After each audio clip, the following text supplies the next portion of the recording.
What's up, everybody? I am Jason Visenberg. And I'm Michael Visenberg. Welcome to Viseland. Ooh. Do do do do do do do. Thank you, I thank don't know. you. I don't know why our theme song's Jeopardy, but yeah. Welcome to Viseland, everybody. Yeah, thanks for stopping by. AB, Mikey, what's going on with your week? What's I happening? was about to ask you what's going on with your week, but that's what's going on currently.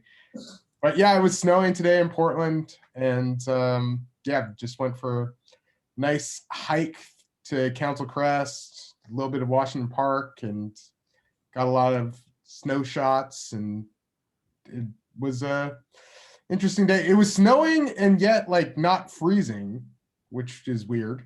But yeah, it was like pretty moderate considering there was snow on the ground.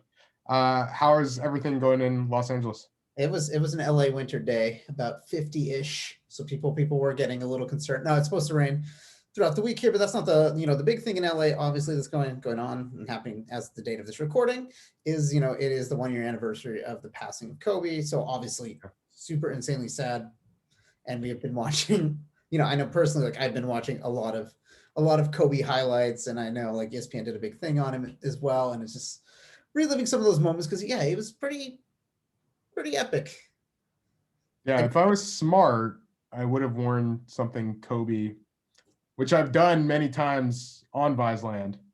But yeah, now I was thinking if we were really smart, we would have done a Kobe episode to pay tribute to him. Where were you when you heard about what happened to Kobe Bryant last I year? was actually at this place in it's a little outside of Los Angeles called the Gentle Barn, and they rescue animals. And I was there with my wife and my brother-in-law and his wife, and we were having a really good time. And then all of a sudden, someone checked their phone and was like, Kobe Bryant died.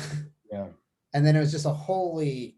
And then there were so many rumors at that time as well, because obviously TMZ kind of got this inside scoop that was not very considerate of the families because they found out through that versus actually officially. And then there's like rumors like Rick Fox was on the helicopter, and just like there's just a lot of information, misinformation, obviously, like flying around. But it was like just that shocking thing of like, yeah, like him being gone, especially because he really did like kind of find something post playing career, really like being with his daughter. And he had that Mamba Sports Academy, which is what he was going to, which is mhm. like just a little north of LA. And obviously he lives a little south in Orange County. And it's like, yeah, he's a dude. He won an Academy Award. Like, he'd kind of found a good like post NBA life as well. For So that's sure. not just like, yeah, it's just terribly,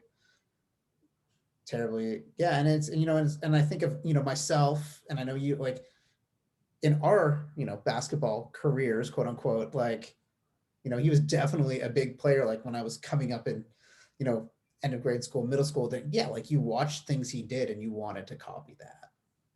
Yeah, well, no doubt Kobe is one of the more iconic basketball players, I feel. And I feel like even if he isn't like, well, I feel like he was definitely at least some sort of generational talent in one way or another, and certainly a huge player of our generation. Um, Clearly was like in a really strong 1996 draft class, was the best guy there, one of the top 10 or 15 players of all time. Some would say even higher. You can't take away 5 championships. He won the one MVP award. I felt like it maybe should have been more. And like 2006 was the year of Kobe Bryant, and he somehow finished fourth in MVP voting. His team wasn't very good, but he had that incredible year with the 81-point game. And yeah, he was definitely. So I was in Eugene when I heard about the news last year. Had just gone. I was going to the Oregon, was playing UCLA, and I nobody called me, unfortunately, but I like checked my phone, and I think I got a text message from a friend saying like just, oh my god, Kobe or something like that. And I was like, what the hell happened? And looked up, and yeah, it was very sad and like a somber mood, obviously. I think Peyton Pritchard was really shook up, and a lot of other guys were crying. I saw Oregon was playing the Oregon State women, and they were showing that on television, and Sabrina Ionescu was really close with Kobe, and yeah, it was just super sad. And yeah, we remember Kobe 1 year later, and yeah, condolences out to all of his family and his many fans. But if you get, I had so much Kobe Bryant gear like growing up, like, and to this day I still have tons of Kobe Bryant gear. He was a giant part of my life for sure. no, definitely. Many others. And if you get a chance, honestly, just Google a good Kobe mixtape, and it'll really just get you hyped up about basketball. Because it's funny too, because also again, he's one of those players that you loved, and then he literally crushed the Trailblazers' hopes so many times. Like ESPN did this thing of like the top 24 moments, and him destroying the Blazers was on like 3 or 4 times, like on his list of like big career moments. And there's the one where Ruben Patterson guards him, and like Ruben Patterson was the quote unquote Kobe stopper. He's going to stop Kobe from scoring 50 points or more. And yeah, like he has him and he thinks he's got him, and then Kobe just like kind of like fakes, goes like under and just yeah. Destroyed. But shifting gears, we're gonna be looking at the future now, and this is our first, like we've talked about a lot of the players of the of this class of 2021, but we're gonna just do our a first 2021 lottery mock. Yeah. Again, this week's episode. Still lots of time to go between now and then. Yeah. But again, just taking what we've seen so far, we got some decent sort of sample sizes from a lot of the college guys. And I know the G League Ignite, they've had a couple scrimmages that you can find tape and everything on. So yeah, we're gonna. I mean, not everybody can. But... Not everybody, yeah, but it's you can find like snippets. And if you want to find some good highlights of those, go to the Perspective Insight YouTube page, because we have highlights of every G League Ignite player from those scrimmages. Nice. Yeah, awesome. We will put a link up if you're watching on YouTube. If you are not watching on YouTube, you're listening, go to Perspective Insight YouTube page. Pro Insight on Twitter. Yeah. Yeah. On perspectiveinsight.com. That would be the plug of the website. But let's start the mock. So what we did was for the mock draft, obviously still a lot of NBA season as well. So these teams that we're slating obviously aren't set in stone, but using the website Tankathon, you are able to basically just sim a lottery. So it'll take those teams and it'll kind of mix it up, and then there you go, you'll have your lottery. So this will be what? Oh, I was just saying, let me introduce it, because I have some things I would like to say. But yeah, so basically, yeah, I did the order on Tankathon, and it just gave a random draft order that turned out to be pretty interesting. But yeah, obviously the teams that we have right now aren't going to be the teams that are necessarily there at the end of the year, and there'll be different orders. But we decided just to do a mock draft, and tons of things changed during this. My list is really tentative. I think the top 5 is like kind of established themselves, but everything from 6 on, there's a lot of wiggle room, and I think there will be even more wiggle room as the season goes on, maybe even with the G League Ignite guys potentially. But yeah, the top 3 top 3 to 5 pretty established. 6 to 14, definitely there are going to be quite a few changes. And yeah, we're kind of taking team need into account with this mock draft, but at the same time, any mock draft, I think this early in the year or regardless, is a lot of opinion plus of what you might think. Like, it's a mock draft, and it is something where you're like kind of trying to think of who these teams might draft. And that's how I'm viewing this. It's like less my exact big board, which is what we used to do at NBADraft.net when we would do mock drafts before the lottery, is it would pretty much just be a big board, and then we would take team need into account as the year went as after the lottery. But yeah, we're kind of taking team need into account and giving just an idea of where these guys might go on draft day. But yeah, we're just hoping that you learn more about 14 of the best players in this upcoming draft, or at least some really interesting prospects at the very least. Totally. And you also have a 2021 draft playlist, so you could also watch all the other videos in which we talked about this class. But again, this is just a first mock, put some players' names on your radar, and obviously as we get closer, you'll actually have a draft order, and then obviously like the intel and like the buzz will begin. So this is definitely an early start, but obviously can't start a draft from the bottom. So number 1. Yeah, so the top team in the lottery that we ran was the Chicago Bulls. And let's just say the way we were talking about Kobe White and, like Zach LaVine, how they could use this initiator, how they could use somebody who could make most of the decisions so they could focus on what they're best at, which is scoring the basketball. And I think the number 1 choice to me, and it seems to be the consensus, is Cade Cunningham. And he plays for Oklahoma State. They list him at 6'8". He's about at least 6'7", has a +5 or 6 wingspan, and he really is a point guard. But the best thing about that is that while he does have point guard skills and he makes incredible passes, has a handle that can get him to his spots, he can guard a variety of different positions. So he's great on both ends of the floor. He's shown quite a bit of shooting upside. And while I was kind of expecting him to come into college and, be this kind of like 2-to-1 assist to turnover ratio kind of guy. His assist to turnover ratio has not been that, but a lot of that is team context. And you can just see how much better Oklahoma State is when he is playing. He's missed the last couple games, and I think, I think they've done all right, but yeah, like they're so much better when he's on the floor. And I really do feel like he will make other players better.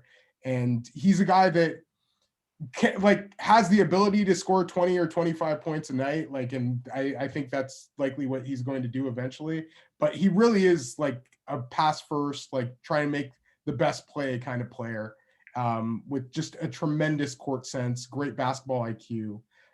So Cade Cunningham is still a really exciting prospect.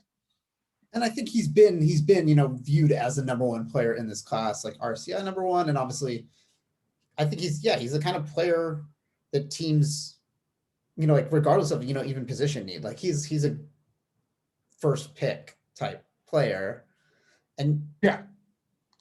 Well, due to versatility, yeah, like you're saying, regardless of position, he's a guy who you're likely going to be able to play 1 through 4. He's great out of the pick and roll.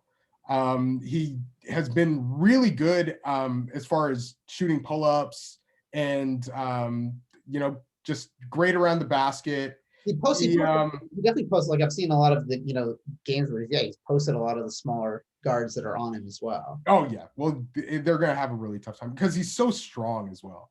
Yeah. And then if you do watch the games, for the people questioning his decision-making and everything like that, the guy makes incredible decisions and incredible passes. The amount of missed assists that come with Cade Cunningham must be astronomical, because he just is able to throw these incredible skips to the corner, and it just has the size to make all these amazing passing angles. So yeah, I think he's a pretty special prospect, and he is just going to be one of those guys who is excellent for team building, regardless of who is next to him. Yeah, and then if you threw him into a mix like Chicago, that would be pretty decent little Absolutely. backcourt combination. Yeah, like to go along with like guys. And then what he does for the bigs, I think would be a huge thing there also. But yeah, like teams are going to love having Cade Cunningham in the equation. Like there were so many teams that first off, it's just an incredibly rare archetype in itself of having this like jumbo initiator. And even if, there aren't, like, let's say he's not like your point guard or anything like that. Like you have this amazing versatile wing player who could play next to a point guard, or like just the amount of different lineups that you could have with Cade Cunningham, I think makes him like super, super enticing. Yeah, and you've seen traditionally through the history too. It's like there have been like bigger guys that they're not the point guard, but they definitely take the ball off the court a lot of the game. You're like, I even think back to like Scottie Pippen, Grant Hill, like those guys. Like you watch certain games, like they took the ball off the court just as much as the point guard did, but they're not like the official point guard. But yeah, no, I think teams like definitely the vibe has been to want to get into this lottery if you're not doing very well, because yeah, there is that like guy there. Because like, where do you think he would have gone? Obviously, no, one and done. Where do you think he would go last year? Compared to that He draft. would have got one. Yeah, so like there's no question. He's in a, like, I think he was in a completely different tier than everybody last year.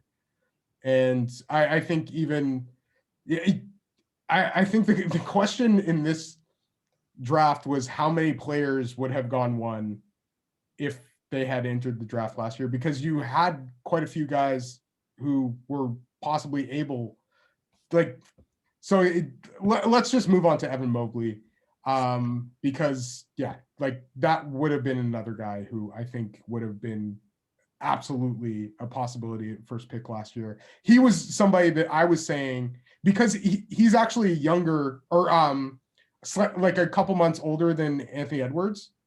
And I felt like if he would have been in the draft last year, then he would have been probably the first pick. But this year, obviously behind Cade Cunningham, number 2. So we're talking Evan Mobley, the center, USC. Yeah. And I think we can call him like a big man.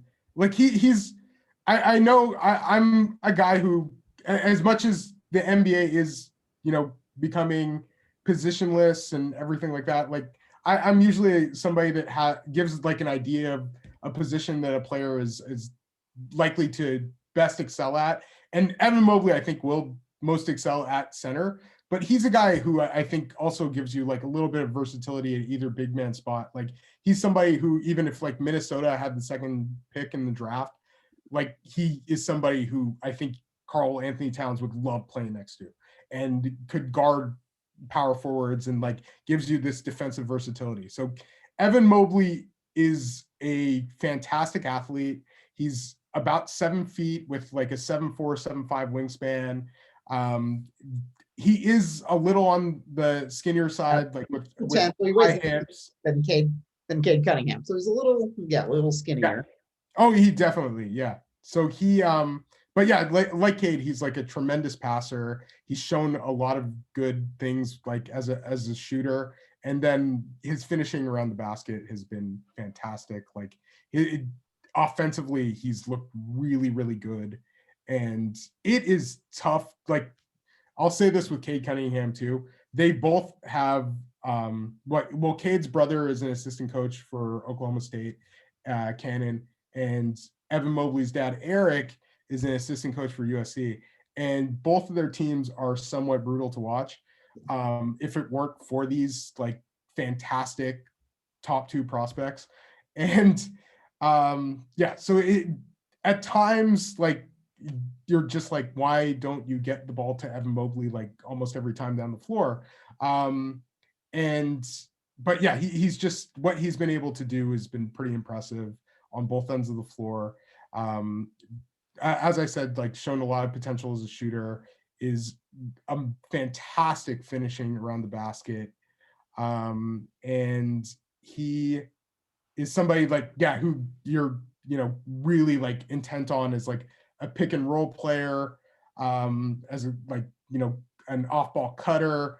He can do so much and makes decisions really, really quickly, on both ends of the floor. And yeah, like the athleticism from Evan Mobley was always something that was one of the reasons why he was as highly rated as he was throughout the high school process.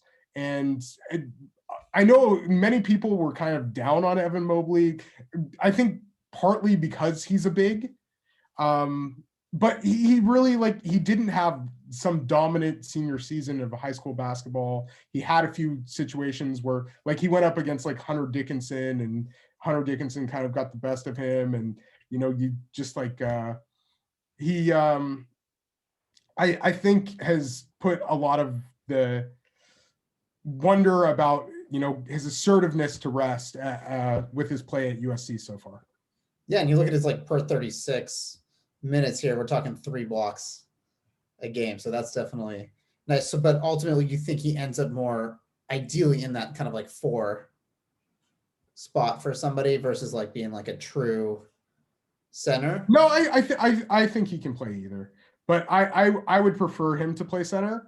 And I think just as you're seeing, even for guys like Bam Adebayo and Anthony Davis, who are kind of considered power forwards, they just dominate when they play center, and when they can take advantage of teams that don't really have typical big man or somebody of their athletic ilk.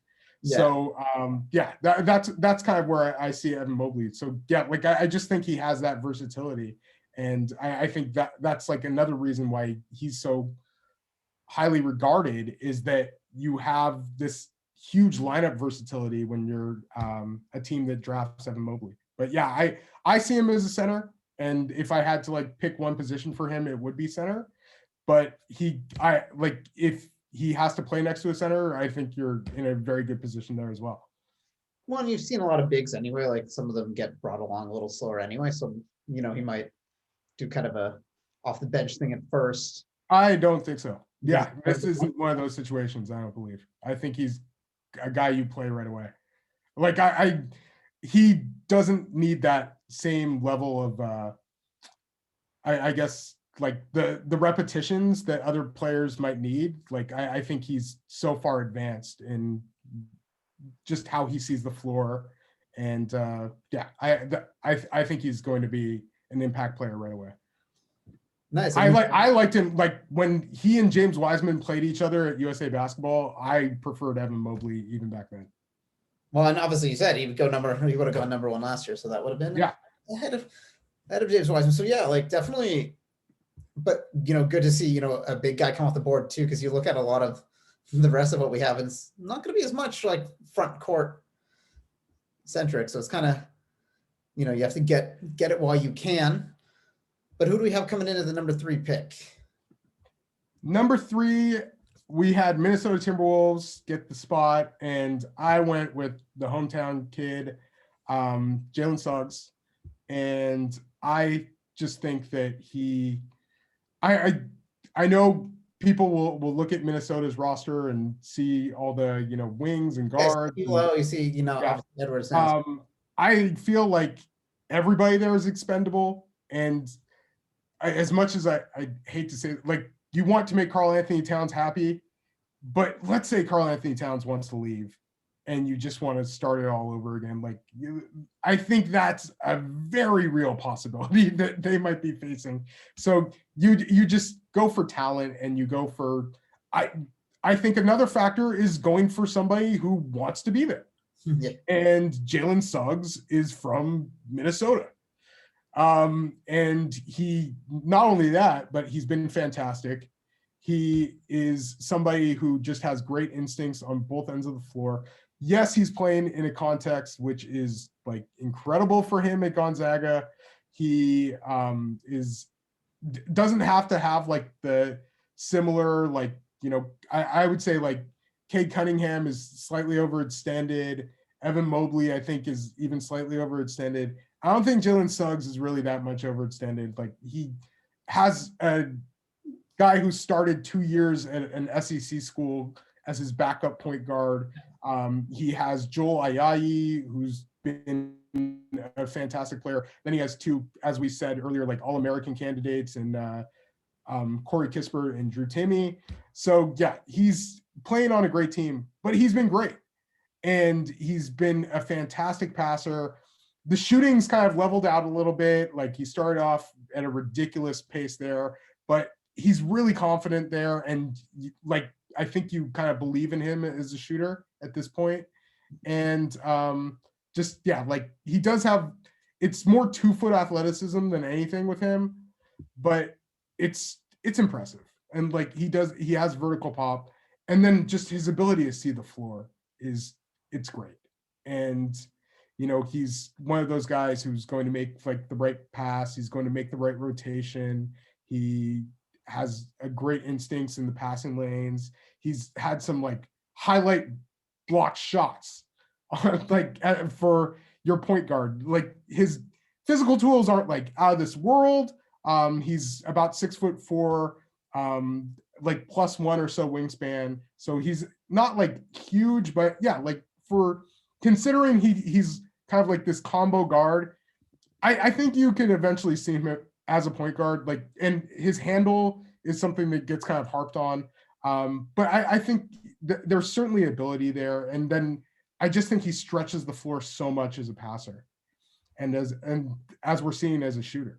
Also was getting some love out of, the recruiting front as a football player as well. Who's a quarterback and definitely had some interest going on for some D1 programs. But yeah, I know like he's been someone that's really, as a at the beginning of the year was definitely kind of the talk of the NCAA at that time. Those first few weeks, because he's kind of been on some boards as well as that number 1 pick. So again, I think like as you said, kind of like 1 through 3, obviously things can kind of have some change there. But what are your thoughts about, I guess, I know like for him right now, it's like assist to turnover ratio is pretty, if he's at 4.9 assists, 3 turnovers. Like, what are your thoughts on, I guess, like any concerns with that going into the NBA? Not a ton. I wouldn't say a ton. Like, I think you'd like to see it be maybe a little bit better being at Gonzaga, but I don't think it's anything like too alarming. And he really like, it would be great to have him play along somebody else who could kind of like handle half of the distribution duties and like starting the offense.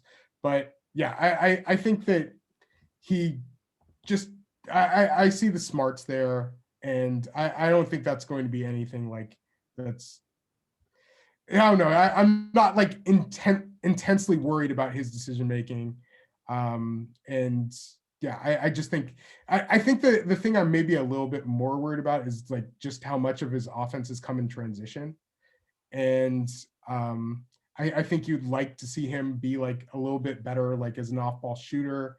But yeah, like his pull-up game so far has been really, really good. And I just think that like there's a level of basketball instincts there and athleticism. He just, I really like the way that he sees the game. And I think that was just immediately apparent, and why some people maybe were like even higher on him than possibly the other 2 prospects that I just listed. But yeah, I feel like you're losing some of the versatility that the other 2 prospects provide. And I think the other 2 guys have a higher upside. But yeah, Suggs, I think is just a really great prospect, and just somebody who I think is going to be a great piece for whatever team drafts him. And then like when you think of this draft too, it's like that's kind of that first tier is the 3 of like Suggs, Cunningham. I would say Cade in a tier by himself, and then the next tier might be like Mobley and Suggs, or Mobley and then like Suggs. And yeah, tier wise, I still feel like Cade is like at the top, and then if anything, like Mobley and Suggs are a little separated for me also. But yeah, I think those are the 3 guys that you have at the top of the draft right now.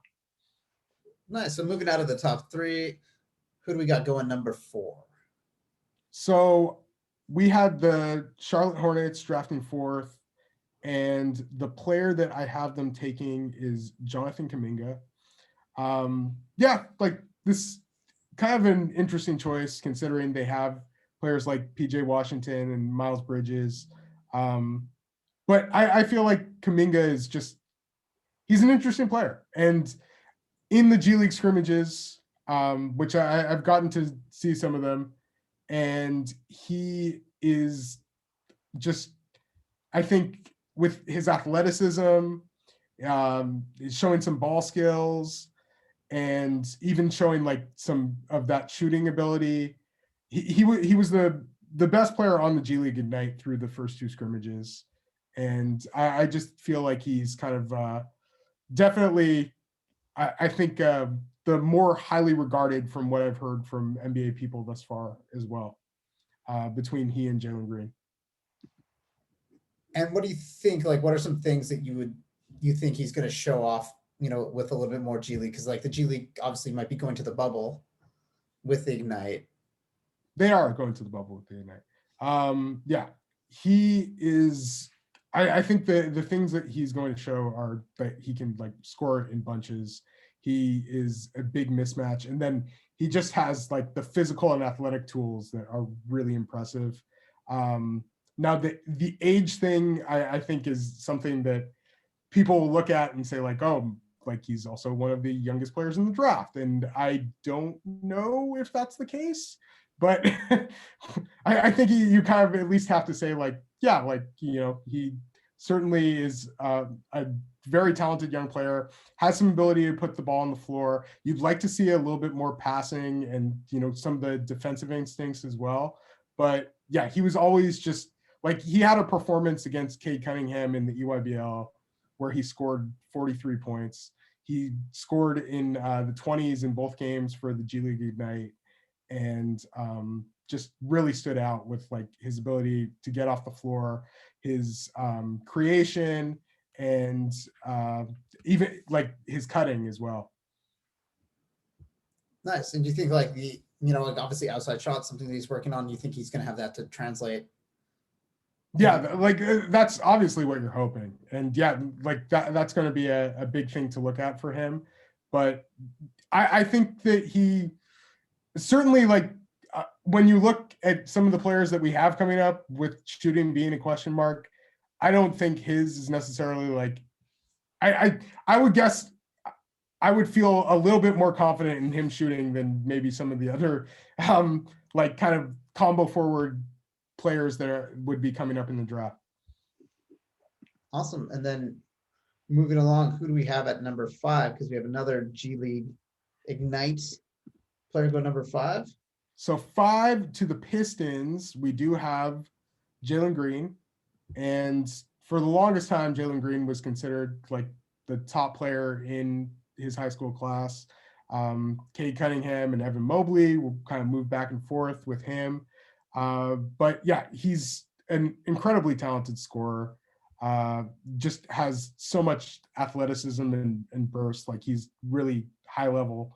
Watching in terms of that is pretty impressive. He really, yeah, especially in that Ignite scrimmage, like he was pretty much getting the basket whenever he wanted to.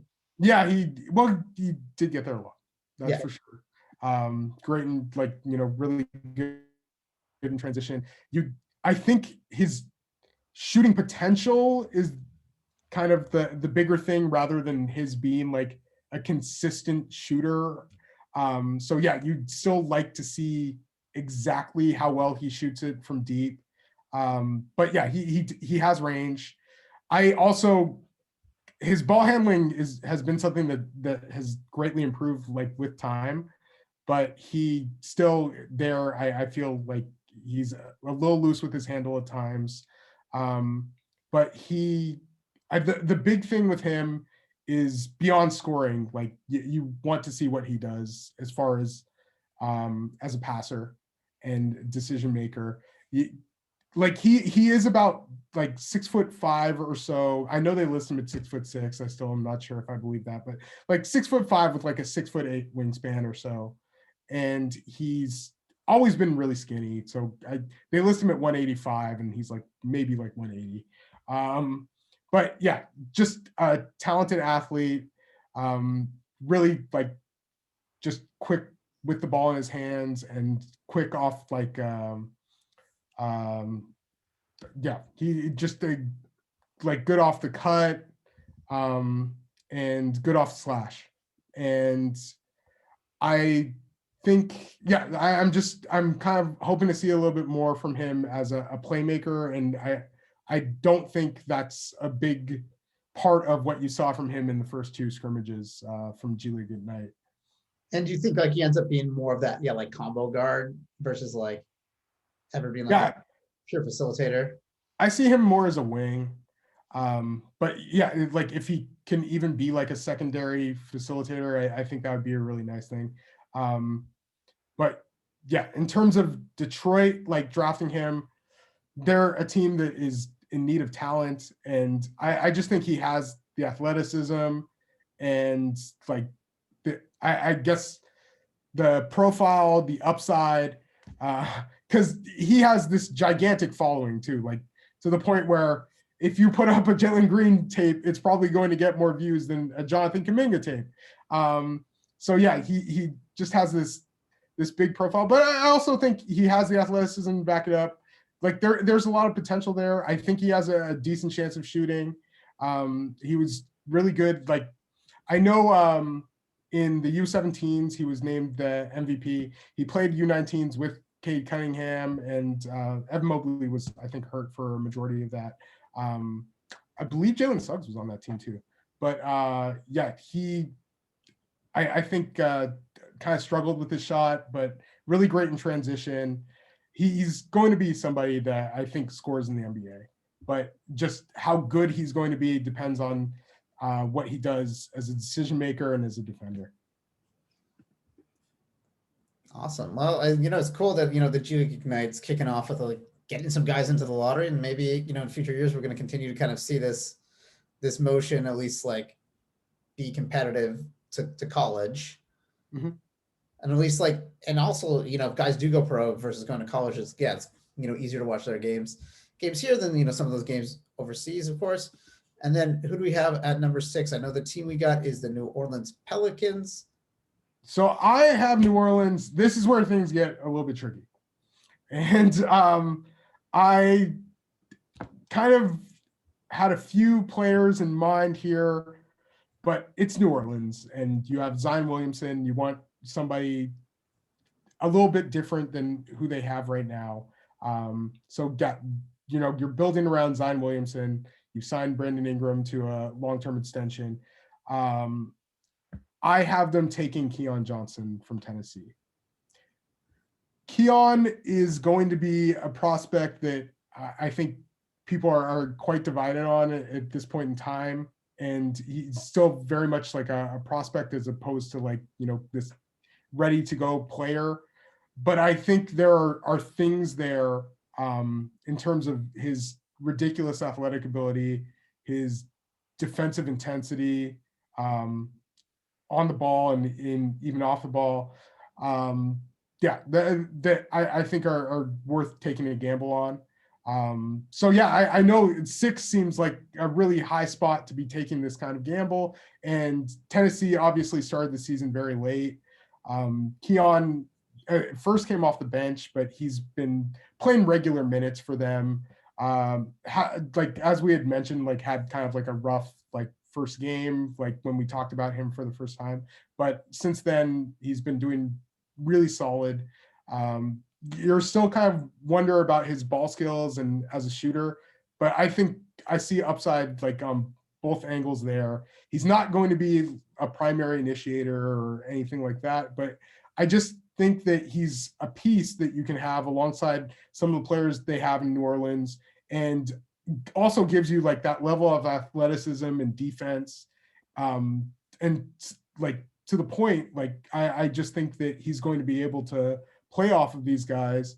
And I feel confident in him shooting well enough where, he can play with like a guy like Zion and Brandon Ingram and not be really a liability there.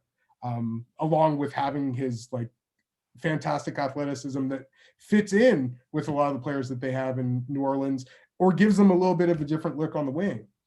Yeah, I think New Orleans, getting at like guys that can get out and really run the floor, but you don't have any concerns over the 3-point percentage because I mean, granted, small sample size, but right now he's shooting about 24%.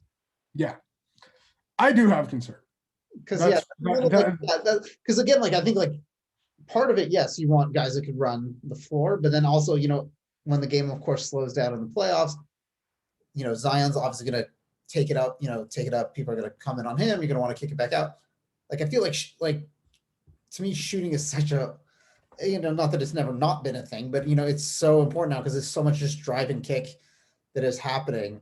So you don't have any concerns about a two that really can't get off, be a reliable 3-point shooter. Yeah, see, that's where I feel like with a larger sample size, I feel like it's going to go up. He is only 5 of 21 right now. He's only shooting 65% from the line as well. But I have a little bit of confidence in the shot. I just feel, I don't know, call me crazy.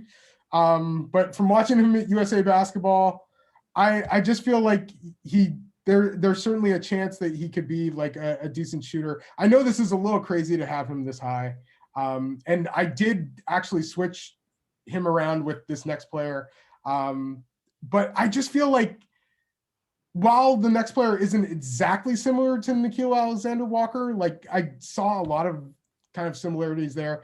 So I just thought Keon would be kind of a different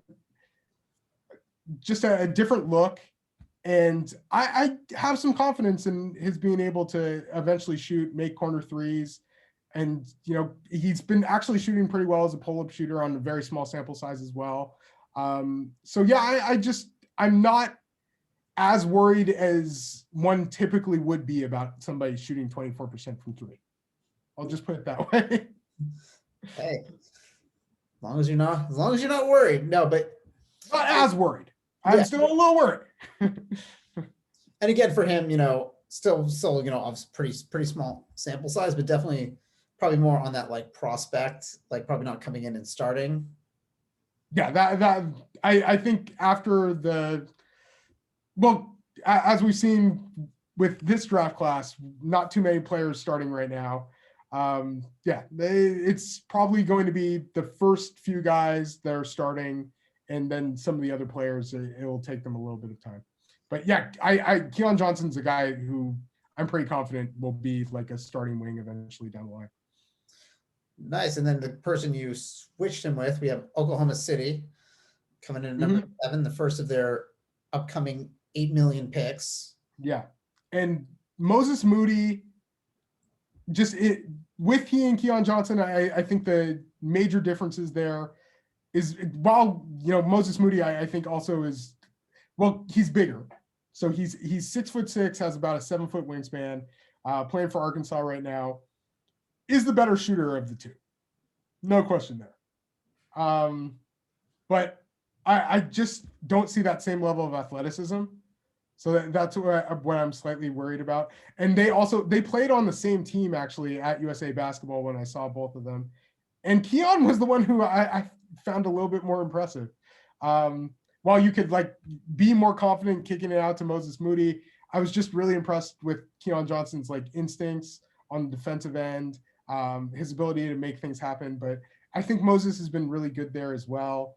The one thing that I have seen pointed out is that when he's played some of the better teams that Arkansas has faced so far, his efficiency has been quite a bit lower than otherwise. And yeah, he has definitely while he started off like a blazing speed in terms of efficiency, it's gone down a little bit, but still he's been an effective scorer, and he has had a really nice season for Arkansas. And he just looks like a player who is going to kind of be one of those really versatile lineup guys as well. Can play the 2 or the 3, can guard a few different positions, and with his size is going to be easy to slip into other lineups. So I thought about that for New Orleans, and he is a little bit longer than Nickeil Alexander-Walker. Actually, his measurements are closer to Shai Gilgeous-Alexander. I don't think he has that same level of different skill set. Yeah. and definitely different skill set. But yeah, he has been shooting pretty well from three on a pretty high level of attempts, shooting well from the free throw line. A really good passer and decision maker. Also, not like the greatest ball handler, but I think there's still some chops there.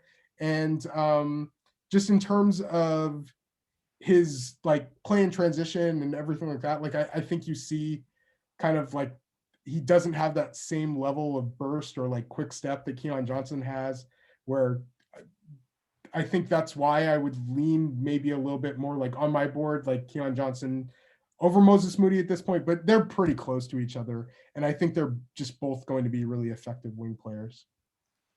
No, it's I think they're like, he's a good bet for Oklahoma City here. A team that just needs kind of like best player available kind of talent. No, totally. They're pretty much in rebuild mode. So whoever they could really get their hands on, which is going to be a lot of players, and who knows if they're going to keep trading down. They're scrappy. Yeah, scrappy. Trading down to keep accumulating picks. But yeah, definitely they really just want to build out that roster around Shai. But then coming in at number 8, we have our first non-freshman, or first-year player from the case of the G League Ignite, like first-year eligible. Who do we have going number 8, Mikey, to the Sacramento Kings? Yeah, and this guy is somebody who I know people are going to be a little bit all over the place with as well. I think he has a chance to go really high in the draft. And I think teams are going to be like pretty confident in what they're getting from him. He may not be the moonshot that some teams are looking for, but I just think Sacramento, who's a team that may be looking to move some of the guys that they have on the wing, I have them taking Sacramento at 8, taking Corey Kispert from Gonzaga. Corey Kispert is having one of the best seasons of anybody in college basketball. He's just been absolutely absurd. And right now his shooting splits are, he is at 67% from 2-point range. He's at 49% from 3, and he's at 89.4% from the line, averaging 20.6 points per game, 2 assists, 4.9 rebounds. And I think like the reason, yeah, and really for him, it's like he's shooting well, but he hasn't been afraid to take threes either. He's taken about 6 a game. Yeah, I think we froze for a second. So where was I? No, just going through a shooting percentage basically of you were going through his shooting percentage? Yeah.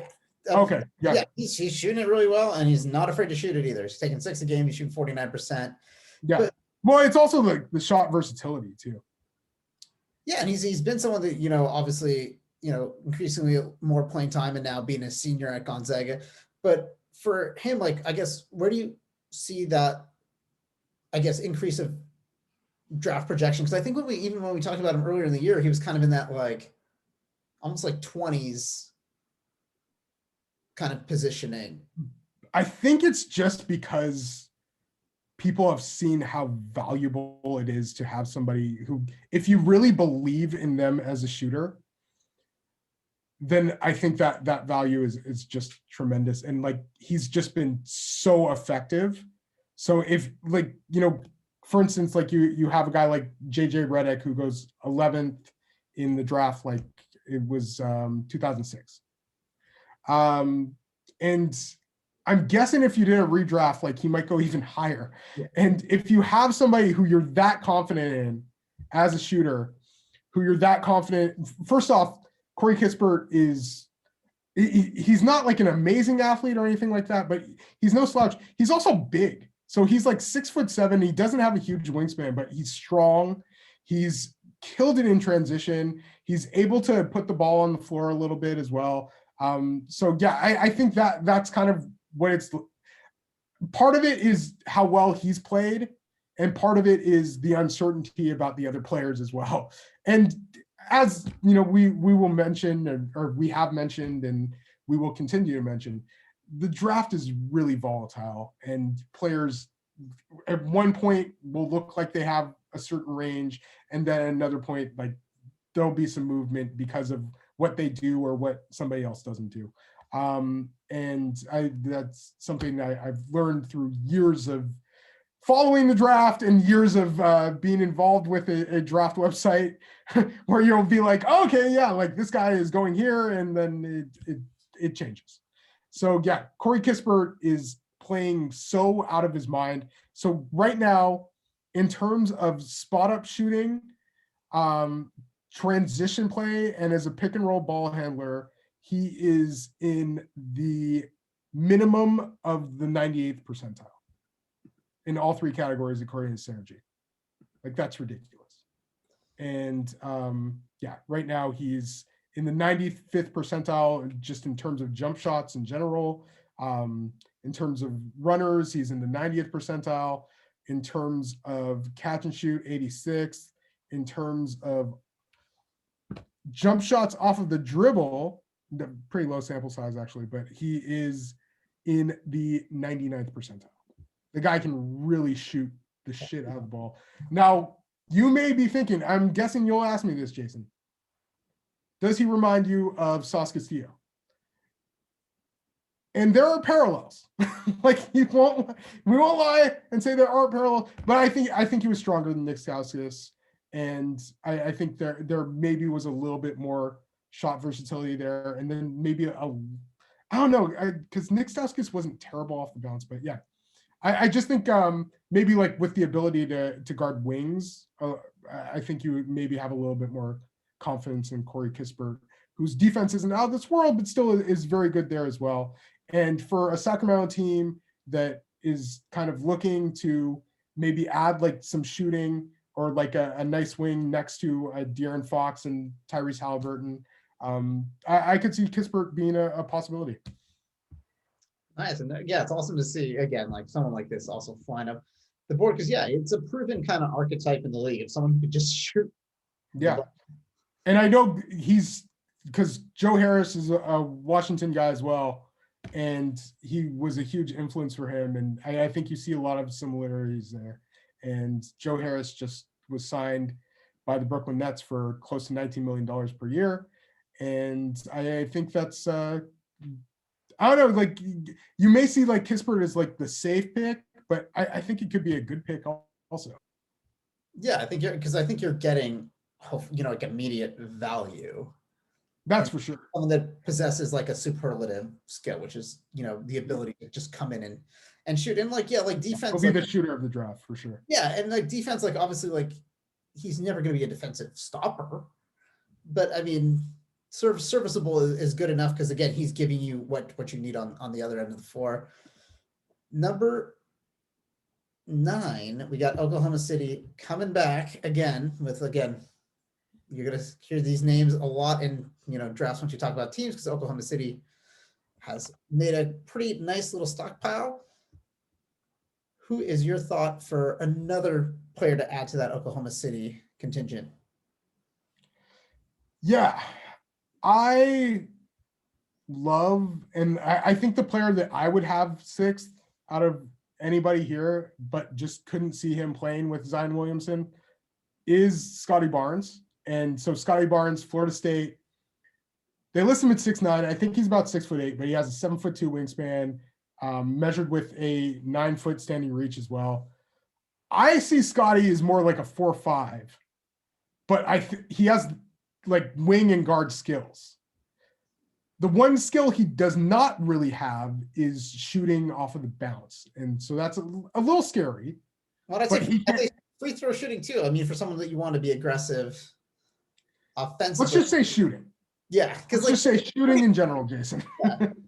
Yeah.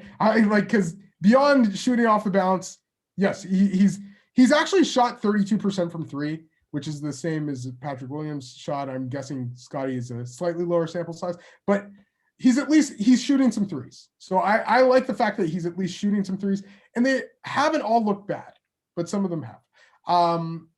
Yes, the free throw shooting is something that I'm a little worried about. You're worried if Scottie is ever going to shoot, but what you're not worried about is his communication on both ends of the floor. I think that he covers a great deal of ground as a defender and is incredibly versatile there. And then, yeah, like he's a tremendous passer. And I just think that that's going to work out in like almost every situation with him. He's going to make the right move. He is a guy who has over 2-to-1 assist to turnover ratio right now. And if you watch Florida State, you will see that Scottie Barnes right now is basically their point guard. And that is not a position that I feel he should be playing. I understand why he wanted to, and I understand why they wanted him to, because they don't have anybody else to. Yeah. But I would have loved it like if he were playing next to a point guard, or just like when he was playing at Montverde with Cade Cunningham, it was fantastic. And I just think that Scottie is going to be somebody that is going to excel either guarding the wing or guarding like 4s and 5s, and then even at times being switched onto guards. Like he in high school, one game would guard Sharife Cooper, and in the next game would guard Hunter Dickinson, and do it about as well as anybody in high school could. And I think he's shown the defensive versatility at Florida State, making events happen. And he's like, I know his rebounding numbers are a little lower than you would think, but that's because he's a point guard. Like it's because he's not in the position. It's really system context. Like, so if you like, Scottie Barnes is a player that you need to watch to understand the context of all the skills that he brings to the table and why like his quick decision making could be such a big deal. And I just think he's a winner. Like that, and I know scouts feel the same way. You've seen a lot of him up close as well, because he played at LSI, Bucks some USA basketball stuff. So yeah, I've seen him since he was a sophomore at USA basketball. Yeah. So you definitely have that huge fan. And again, I think obviously like in the NBA, he's not going to have to play point guard. Yeah, and like I get the downside. The shooting is a big deal. Like, and he's not like this incredible vertical athlete, and like sometimes his jumping's a little weird, but he's just so strong that I think that allows him some ability to finish around the hoop. His touch isn't great, but I just feel like he'll still find ways to score, and he's just such a smart player that even if he's not scoring at times, like he'll give you other things on the basketball court. And I just think that he has a chance to possibly excel as like this 4-5 kind of guy. And that's the position I'd like to see him play in the NBA. I know people kind of view him as like a small forward because of the ball skills and everything there. And I think he can guard some small forwards. So I think while you're worried about the shooting, he still gives you like some lineup versatility with what he's able to bring to the table and the different types of positions that you can play him at. No, definitely always been a lot of intrigue on him since he was in high school. So definitely would be super interesting to see, like how that eventually will fit in the NBA. But yeah, point guard days are probably on the way out once he gets to the league. But I think he'll be a guy that can handle the ball at times, and he's going to be somebody that you run the offense through in certain scenarios. You think just like pick and roll to kind of like mismatch? I think he's a guy who can grab and go, bring it up the floor. He's going to make the transition pass. Like, he's going to be another guy who you can have as at least at times ball handler on the floor. Like he's definitely more of like a secondary playmaker than a primary initiator, but how often do you say that about your power forward? Yeah, that's true. I mean, that's usually not necessary in the job description. Coming in at number 10, we got the Toronto Raptors. Obviously, not off to the greatest start for them where their expectations are at. But who do you have them getting at this point? Oh, and we should mention that the Oklahoma City pick, at least one of them, is Miami giving their pick to Oklahoma City, and we don't feel that Miami, I know I laughed at you last week when you mentioned Miami possibly not making the playoffs. I still don't think they're not going to make the playoffs, but yeah, they, I guess, are giving their pick to Oklahoma State. Jimmy's supposed to be back soon, so yeah, hopefully Jimmy's back, and yeah, it would be a huge bummer to go from the finals to not making the playoffs with pretty much the same team. But yeah, in terms of the 10th pick, I have the Toronto Raptors drafting Jaden Springer, and he's another Tennessee freshman, about 6'5" or so. I think +3 or so wingspan also. And he is somebody who I think is a little more adept at putting the ball on the floor, making some good decisions, but also like a great on-ball defender and really strong. Will be the youngest college player in the draft, I believe, also. And he is somebody who I think is at least an intriguing combo guard kind of player, with what he brings on both ends of the floor. He has shot the ball pretty well also. I don't know if it's going to stay at that same level. Yeah, because pretty low. He's only taken like 1.5 a game, based on his sample size so far. So yeah, definitely 56% not scalable. No, I don't see that continuing. And has shot 70% from the line. I think the thing that you do notice, and Mike Gribinov, who is one of the pillars of draft Twitter, he did make a very good point in saying that Jaden Springer, in the 2 games that he did not play, Tennessee played terrible. And I think he's been a really valuable contributor for them and somebody who really gets their offense going and has just been really efficient and effective so far. He's not the greatest athlete, but I just think that he has some smarts, and just at his age, I see like a lot of ability there. And he's somebody who I think you're willing to take a bet on, considering how young he is and how good he has been thus far. And you think, he finds himself into like more of like running point, or just kind of, again, like coming in as like just kind of this combo? Yeah, to me, he's more of a combo. And yeah, like I honestly see him as more of a wing, but I think that he at least has some ability to make some plays and, some potential on that end of the floor.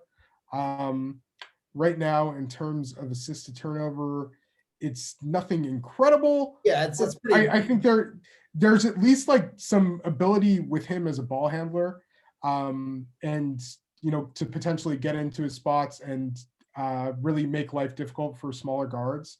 So yeah, he is somebody who I think at least has that shot and a chance to really improve as somebody, like as at least a potential like secondary facilitator, or possibly as High Point a primary. But yeah, I still like his odds to just be like a playmaker on both ends of the floor. Yeah, I think Toronto uses a lot of those. They're just part of Malachi Flynn as well, but I think there's just a lot of like fluid guards. This is a very different look. No. Just this is a very different look. I think Kyle Lowry is probably on his way out, and yeah, they're in need of some help at guard, and I think Jaden Springer could be one of the guys that they look at there, considering that they just signed both their forwards to pretty long extensions as well. Nice. But hopefully the Raptors, for us as people that grew up in Toronto, hopefully they don't end up in this position. Hopefully they do make the playoffs, but obviously still some time left, but you never know. But coming in at number 11, we hopefully we get a better pick. With the way that they've been playing so far. Coming in at number 11, you got the Houston Rockets, also probably on the way maybe downward, but like who knows? I mean, Victor Oladipo's playing. But they are possibly on the way downward. But I think like, they should still at least be like somewhat competitive. But yeah, the player I have them taking in at number 11 is James Bouknight out of UConn. He is he's a really good athlete.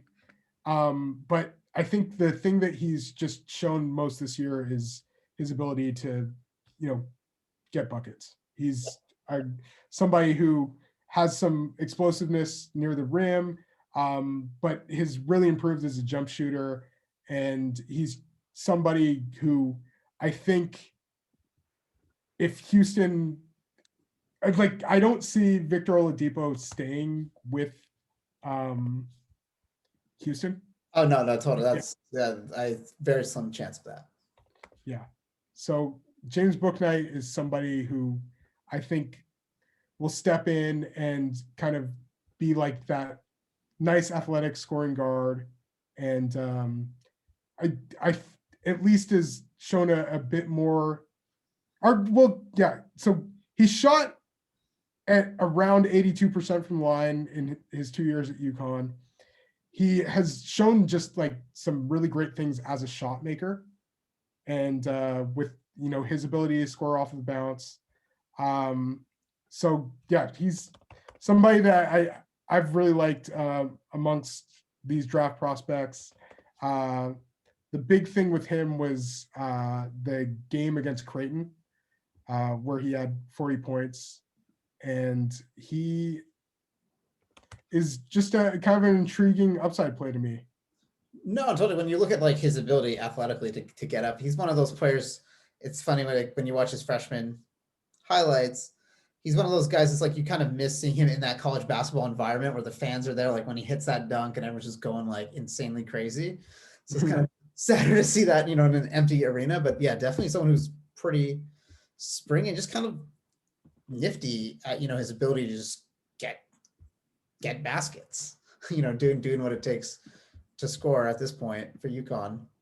Yeah. And yeah, he's been really good. You'd like to see him be a bit better as an off-ball player, since I think that's going to be a large portion of what he does. And he's not necessarily like a guy that you're running your offense through, but I think he's going to be somebody that can score, somebody that can get his own shot, and just certainly has potential, considering the fact that, he gets off the floor so well. Nice. Coming in next, we have the Orlando Magic, number 12. What direction do you think they would kind of go in?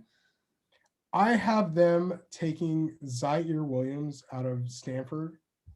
And with Ziaire, he's kind of struggled.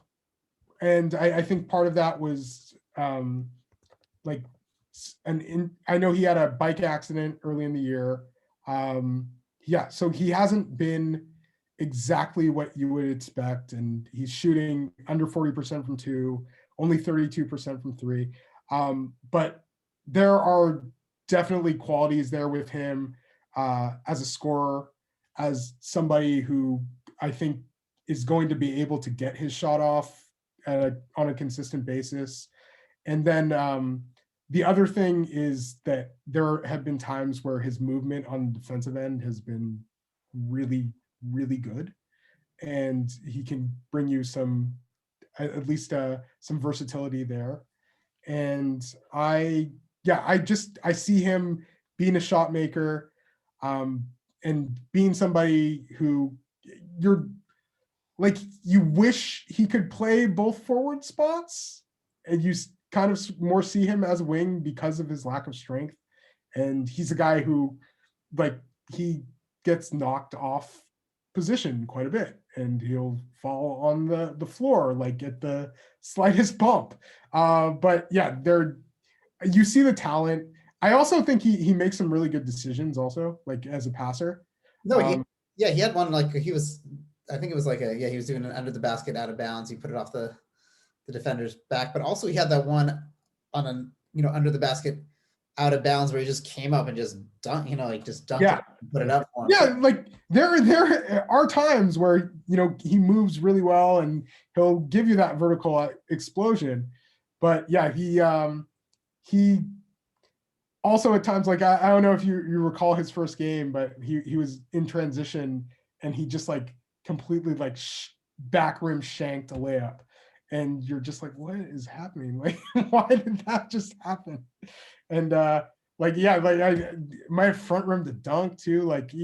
There are times where he needs some room for that explosive ability to work. And if there's a player in his way, he's not a big scoring through contact kind of guy, but he I think with a few dribbles can get his shot, or at least get a good look, and then is going to be a really good off-ball player too.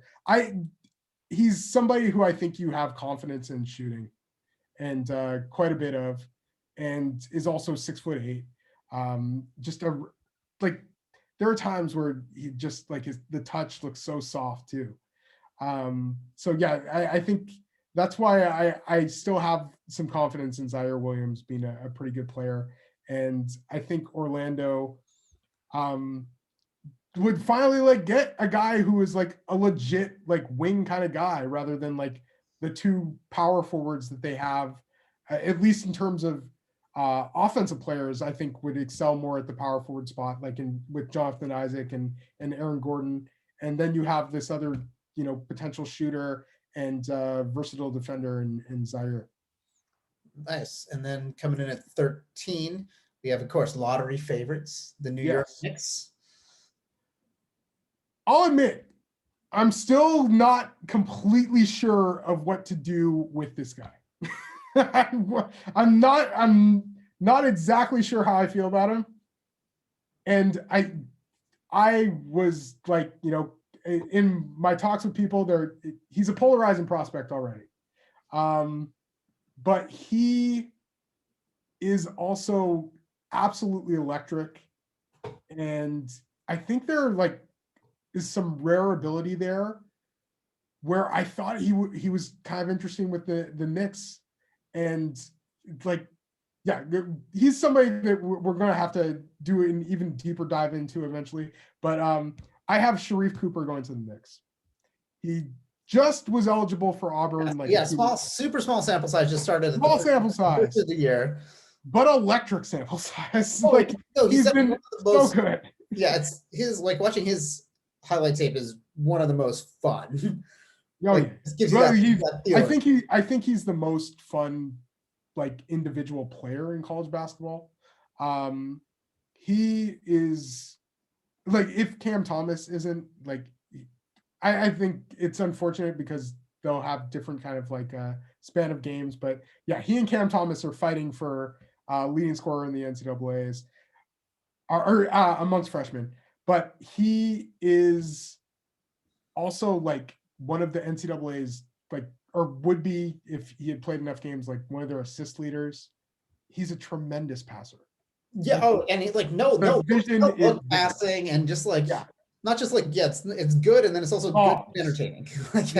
Lobs, no looks, kickouts, and a huge reason for that also is he gets to the lane at will. He has that blow by ability, the fantastic burst, and he's not afraid to take it to the rim. He's not afraid to get blocked. He's not afraid to face contact. He only weighs about 160, 165 pounds. But yeah, he's definitely pretty fearless on the offensive end of the floor. Defensive end is a little bit of a different bag. And I felt because just watched him against Missouri, and he did not start the second half. He had 3 fouls, and I think he was dealing with some issues with his hamstring. So he was getting that worked on. But Auburn was down in the game. They were leading at half. They were down in the game to a really good Missouri team. And then Cooper comes back in the game and things change. And yes, he'll give up some things defensively. His effort has been pretty so-so, and that's been kind of a constant throughout his career. But he was fantastic in EYBL, and he actually played with BJ Boston and Isaac Okoro, and he was their main guy there. And then that next year played with BJ, still the main guy. His junior year, he was Max Prep National Player of the Year. So yeah, he was playing at McEachern, and he's just been this electric guy. The thing that I'm even more concerned about than his defense is the shooting. Yeah, he shoots out, and he's not. And the thing is, he's not shooting well, but he's not afraid to shoot. Yes, And but he also he doesn't have like a jump shot. Like he's kind of like a set shooter, which as a small guy is a little unusual because you figure that they usually want that room or that kind of height to get their shot off. But yeah, so the shooting is not fantastic. He's shooting pretty well from the line. But yeah, he is just, I think that the burst and the passing are just special. It's hard to watch him and not just not. Yeah, exactly. And I still am not sure about having him this high. But when you're the Knicks, and I know Emmanuel Quickley has been great, and we're Blazers fans. We watched the he tore up the other Emmanuel day. Quickley scored 21 points in the fourth quarter the other night. I still don't know if he's like their point guard though, and I still could see him playing next to, you want him playing with a primary initiator. The Knicks need a primary initiator, and as well as Quickley's played, and as much as he's instant offense, I don't think he's that. I think Cooper, at the very least, is a guy who you're happy to run your offense through and is going to make some great plays and is going to shift the defense. And I don't know if I would love it if I were the Knicks and got Sharife Cooper, but I might be interested. And he's going to be somebody that brings excitement. He's going to be somebody that really passes the ball. Does he help your spacing? No. And that's really scary. But maybe he actually does. That's the other thing. Maybe the burst and his ability to blow by defenders and get the defense off balance is so advanced that he could be a pretty good player for you, and give you that offensive utility where the defense isn't giving up as much as one would think also. So he's somebody that I'm at very least intrigued by. And I think he's played past some of these other guys so far who are typical lottery, in the lottery conversation or in this top little part of the draft conversation. And if he plays the rest of the year at this level, he's going to be somebody that I have at the very least have a hard time seeing slip out of the first round. Yeah, I know it's tough to draft a point guard that small, who's not necessarily a full court water bug defender, but he just is a potentially special offensive player in terms of his ability to get to the basket and to make things happen as a playmaker for his teammates. But yeah, I feel a lot better. If he shot, he would be even higher on the board for me. But yeah, his not shooting as a smaller guard is a little scary. Yeah, because it gives that, but what he does bring is pretty exciting. You could see that in a lot of good pick and roll, pick and pop situations where he's just really using that burst to hopefully free up the rest of his teammates. But yeah, super exciting so far in the small sample size, and even just watching a mixtape of him, it's pretty. He shows quickly would be the floater game. He shows out pretty quickly. So we got a final pick of the lottery. We got San Antonio, which is according to this, if that situation, they'd be just missing the playoffs kind of again. But who do you have San Antonio going with at their current state? Yeah, this is a team that has been kind of stacking up with wing players and guards. And I had them taking Jalen Johnson.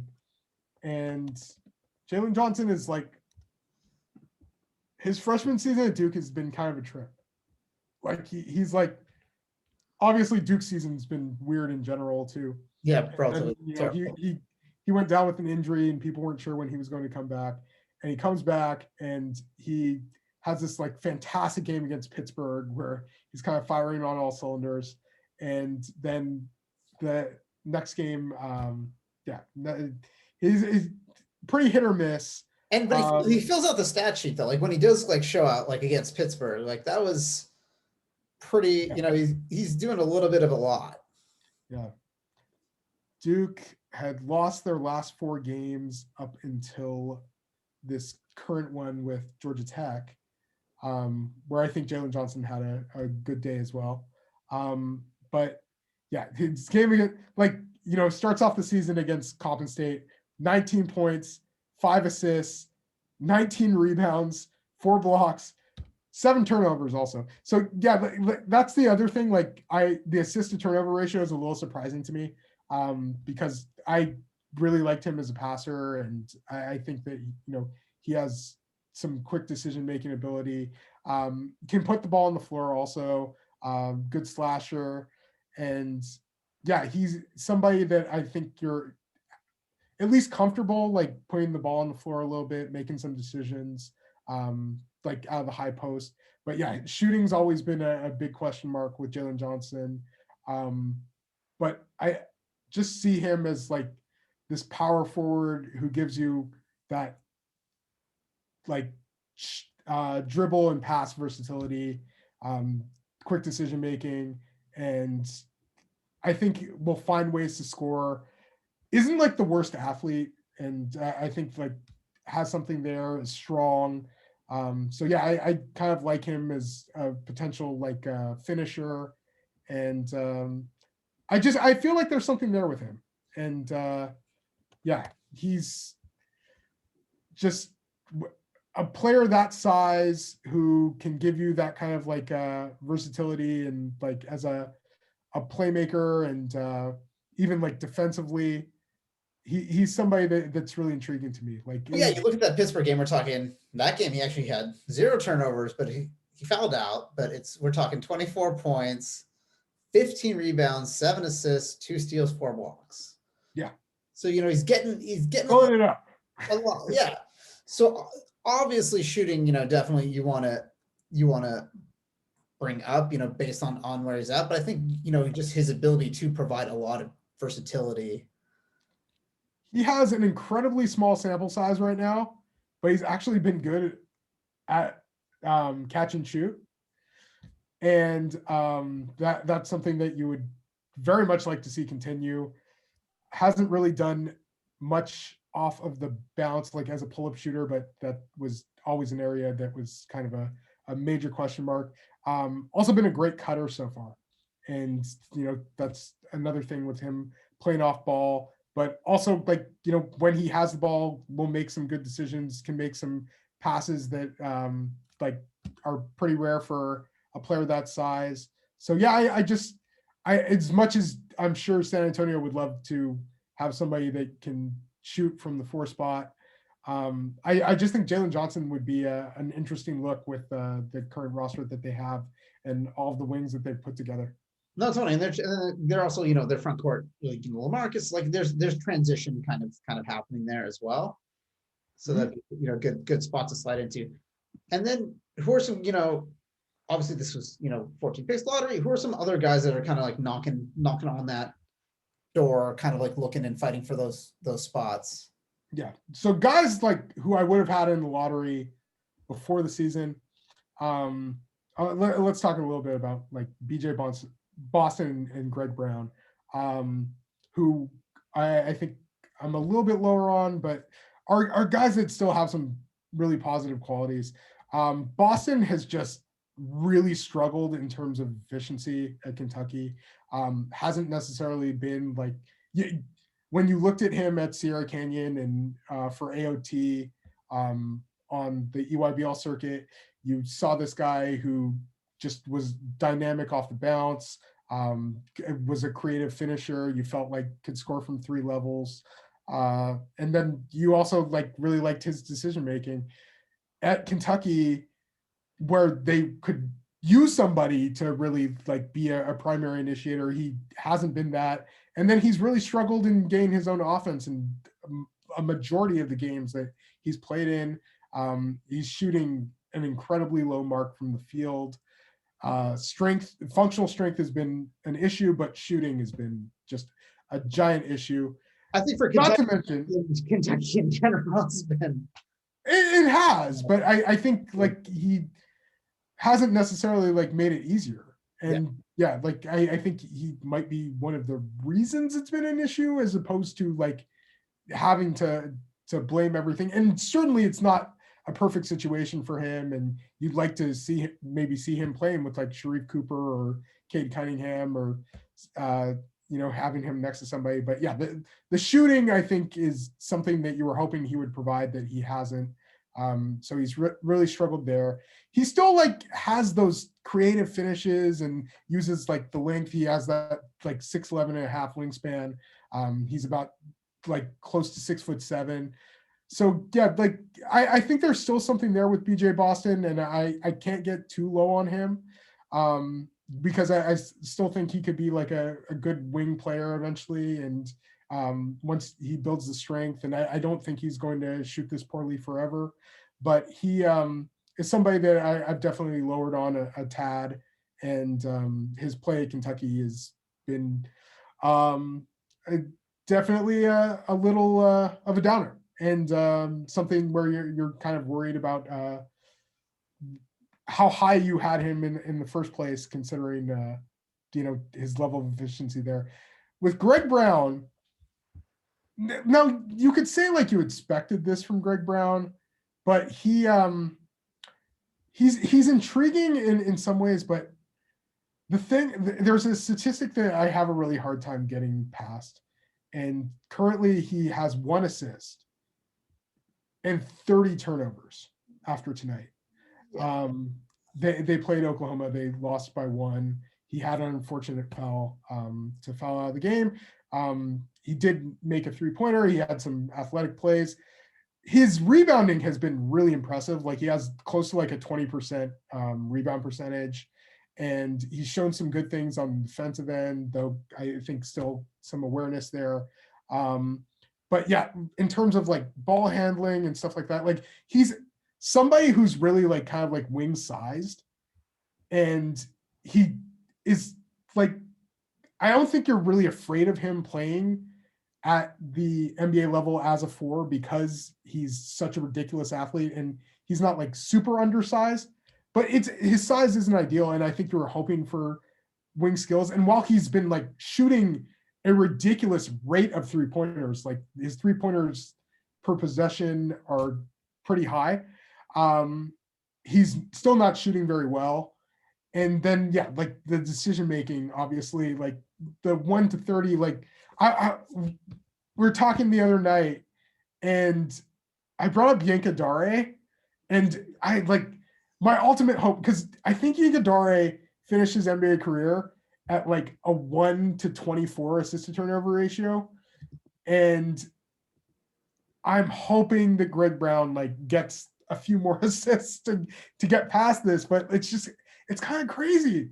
And it's not like he's on a team like where it's a little crazy that first off that he like shoots every time. And I'm sure that that's probably like part of it is coaching, but you would think like Texas is a talented team. Like he has guys that are scoring the ball, like that he can get the ball to.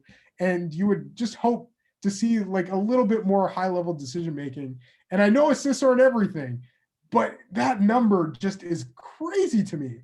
And it just makes me wonder about his long-term decision-making and just his skill set in this modern NBA, albeit his vertical athleticism is still fantastic.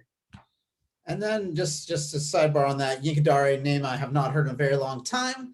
4 years with the New Jersey Nets, finishes his illustrious NBA career with 4 assists and 96 turnovers. 1 to 24. What was I saying? To go Greg Brown, 1 to 30 right now. To go along with all he needs is like 1 more assist, and like that would be a big deal. That would be a really big deal. I'm guessing he gets it. I'd like to see a little bit more of that. And yeah, because the vertical athleticism was always something that like really stood out with Greg Brown, and he was just like this amazing transition player. But yeah, you were hoping like you would see him further like the wing skills that I just don't think are there. Like to me, he's a straight up 4. And then any other players that you're kind of keeping a radar on for any of these lottery kind of spots? Yeah, I still like Usman Garuba. He plays for Real Madrid. He's always been an intriguing player to me just because he has these tremendous defensive instincts. And then I think it's just his offense has kind of been pretty bad. Like, he's had a really rough time scoring, and you're not sure about him as a shooter. And he's also like 6'8", but he has like a 7'2" wingspan. But yeah, always been a guy that's been on my radar as well. Yeah, I think that's where I'll leave it for now, but I'm sure there are going to be some more players that we end up talking about. And I think the lottery is going to change a lot as the season progresses. But yeah, hopefully you learned a little bit more about some of these players, and just we'll have different scenarios and different lotteries for you like every so often. Oh, for sure. I think it's just kind of fun to look at these different scenarios and then check in and see how the guys are doing. Yeah, no, this is definitely, just to get that kind of like backer, some knowledge and names to be aware more than like the slot. That's all going to come in due time once we get closer to the draft. But definitely always good to talk some draft, and hopefully we get to see an NCAA tournament this year as well to again learn some more about these NCAA guys. And obviously G League's going to the bubble, so that definitely means we'll see some more Kuminga and Green. But any other kind of basketball on your radar coming up for the next week? Oregon basketball shut down, so but not that. What's funny is we're recording this January 26th.